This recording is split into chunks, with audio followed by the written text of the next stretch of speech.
Là, ben, on rate une occasion de quitter la zone. Ça revient à Komarov, à sa droite. Dans le coin maintenant à James Malatesta. Malatesta revient vers la ligne bleue adverse. Repart de l'autre côté, lance et compte.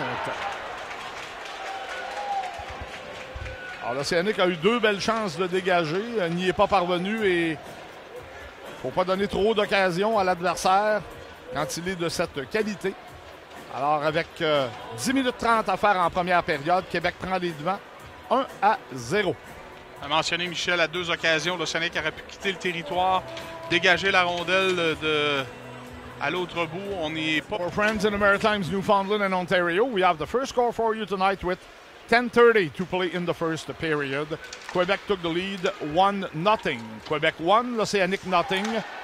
Et ce sera 2-0. Oui. Alors que Cam Thompson, quelle mauvaise manœuvre de la part de... Il y a eu de tout là-dessus. Là, il y avait un dégagement qui était appelé contre les remparts, mais on doit attendre évidemment qu'un joueur de l'Océanique atteigne les points de mise en jeu pour siffler.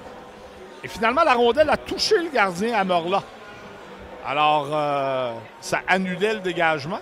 Mais Amorla toucha la rondelle, elle a frappé la bande, puis elle est revenue devant et il n'y a personne qui a rien dit. L'Anglois habilement avec le pied conserve à l'intérieur de la zone adverse. Ça passe est parfaite dans l'enclave et on a tout juste pu empêcher un joueur des remparts d'en profiter. Autre arrêt de la part de Amorla et la foule qui réagit là devant. Wemer va reprendre son tir. L'arrêt de Amorla, on ramène devant et Malatesta se fait voler un but par Patrick Amorla qui continue de se battre et corriger sa maladresse en soulevant le bâton de Belland. Belland récupère cependant, remet par la clôture en direction de Luke Coughlin. Une belle feinte pour battre un adversaire. Coughlin va couper dans l'enclave et avec un but complètement ouvert, un but qui est marqué. Oh! On a eu quand même un peu de chance, Yannick, parce que on avait raté la première occasion avec le but ouvert, mais malgré tout, la rondelle se retrouve au fond. Oui, belle présence en territoire offensif là, pour le trio de Belland, Blais et Dumoulin. On s'est bien échangé le disque et à la toute fin, c'est Belland qui, après avoir vu là, son compatriote Blais rater un petit peu son lancer, parvient à pousser la rondelle dans une cage abandonnée par William Rousseau. Ce dernier a bien tenté là, de réaliser l'arrêt, mais est arrivé en retard pour fermer la porte. Robida, mise en échec. Là, Truchon reste bien haut pour empêcher l'Océanique de quitter sa zone. C'est Mathieu qui tente de le faire. Et là, ben, Dumoulin va s'échapper. Dumoulin s'amène seul. Il lance et compte! William Dumoulin! Confusion, Michel, à la ligne bleue de l'Océanique chez les remparts. Ça permet à l'Océanique de récupérer la rondelle et on sert de l'espace libre. On place la rondelle dans l'espace libre et William Dumoulin, de vitesse, vient battre la défensive adverse. S'amène complètement seul avec le gardien de but, William Rousseau. Amène la rondelle côté revers, place celle-ci dans la partie supérieure. L'Océanique à égalité, 2-2. Dumoulin qui atteint le plateau des 20 buts, devient le deuxième joueur de... Le joueur qui les accompagnait, là.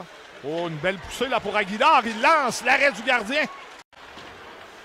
Garder le contrôle de la rondelle et quitter son territoire.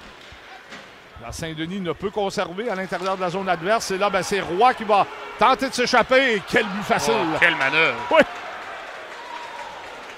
Alors, n'a pas du tout senti la présence de Mathis Gauthier à sa gauche d'abord. Et sa feinte a complètement déculotté Patrick Amorla. Et...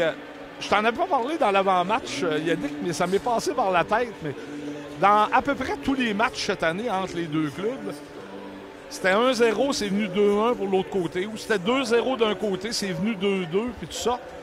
Mais à chaque fois, et a juste manqué de précision. Roy en retrait à Théo Rochette. Rochette à Savoie, il est seul. Et le but facile marqué par Zachary Bolduc. Alors, tout le monde... Une belle manœuvre de défenseur, là, Nicolas Savoie, comme tu partais pour le mentionner, Michel. Tout le monde pensait qu'il allait lancer. Et il a tout simplement glissé la rondelle vers Bolduc, qui était placé, lui, à l'embouchure du filet. Il n'a eu qu'à faire dévier là, dans une cage béante. C'est le premier tir au but de la troisième période. Michel, il vient à 6 minutes et 16 secondes. Et il permet au Rempart d'oublier sa priorité. C'est 4-2.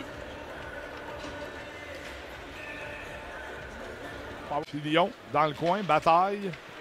Charles Truchon et Jacob Mathieu participent également. Et là, ben, on libère la rondelle, remise devant, un tir à bout portail de but! Ah voilà Yannick, tu venais juste en parler. Avec l'écart de 2 buts, c'est jamais terminé. C'en est un deuxième pour William Dumoulin. 21e cette saison pour le numéro 90 de l'Océanique qui se prend à 2 reprises pour venir battre le gardien de but William Rousseau et permettre à l'Océanique de se rapprocher à 1 et pourquoi pas Michel créer l'égalité d'ici la fin. Le match a été en séquence. Dans la cage abandonnée. Alors, c'est pour ça que je suis en haut et Serge Beausoleil est en bas. Et là, ben, Roy intercepte, ça mène à 2 avec Robida et Roy se fait voler un but par Patrick Amerla.